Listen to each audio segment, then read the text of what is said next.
پسه د مرمره چرته تللې ده پښتو، پسه د مرمره چرته تللې ده پښتو، دا ولې په دې ښار کې داسې غلې ده پښتو. سلامونه ګرانو ملګرو، زه یم ډاکټر عبدالله د اندیش شمس القمر صاحب مسیح. اندیش شمس القمر صاحب پښتو ژبې نوموړی شاعر او خصوصا په پښتو غزل کې ځانګړی حیثیت لري. د هغې شاعري د هغې په ژوند باندې وخت په وخت په مختلفو اخبارونو او رسالو کې چاپ شوې ده.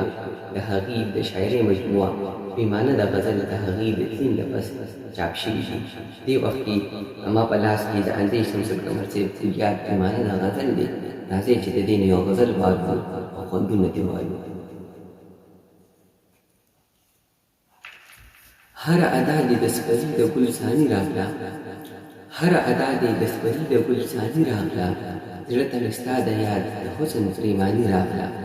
بیا د وفا د تمې جام پسې جانان لزمه، بیا د وفا د تمې جام پسې جانان لزمه، اثر مې بله شپه د مینې ارماني راغله.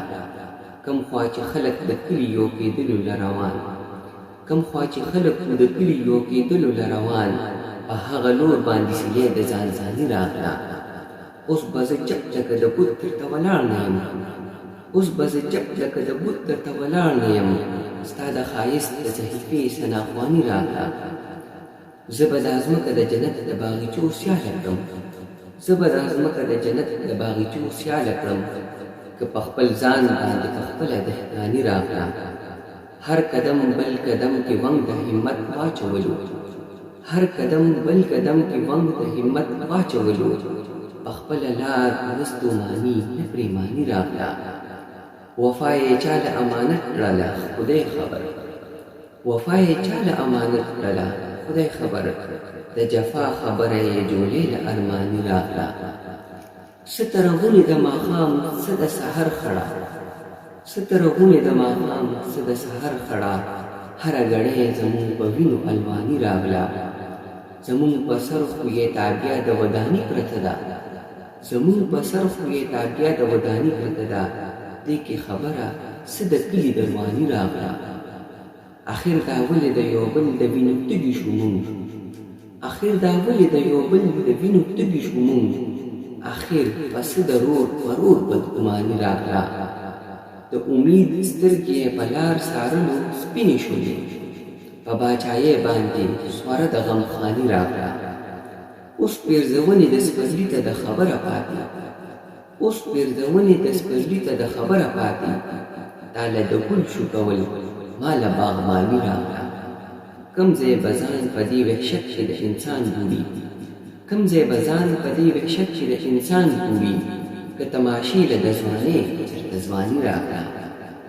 یو خوا په ګرانه پیدا کېږي په سړو کې سړی، یو خوا په ګرانه پیدا کېږي په سړو کې سړی، بل خوا وجل د انسان کې اساني راغله. جانانه خیال دې د رنګونو د وږمو رود دی، جانانه خیال دې د رنګونو د وږمو رود دی، زما غزل زما بیان کې رواني راغله. ستا د یو ټکي د جفا مونږ څه نه کړل زده، ستا د یو ټکي د جفا مونږ څه نه کړل زده، تا له خبرې ډېرې ما له خوباني راغله. دا و د اندیش شمس القمر صاحب غزل. زما به کوشش وي چې زه د اندیش صاحب د کلیات نه نور غزلونه هم تاسو سره شریک کړم، د هغې شاعري په ټوله نړۍ کې خوره کړم. د هغې وجه دا ده چې د اندیش شمس القمر صاحب کتاب د افغانستان او د پاکستان پښتنو ملګرو ته رسېدلی دی، خو هغه پښتنونه کوم چې د نړۍ په مختلفو هېوادونو کې اوسي، نو هغې ته له دا کتاب نه دی ملاو شوی. نو زما کوشش دی چې زه د یوټیوب د پاڼې له مخه د هغې شاعري په نړۍ کې خوره کړم. ډېره مننه، خوشحاله او آباد اوسئ.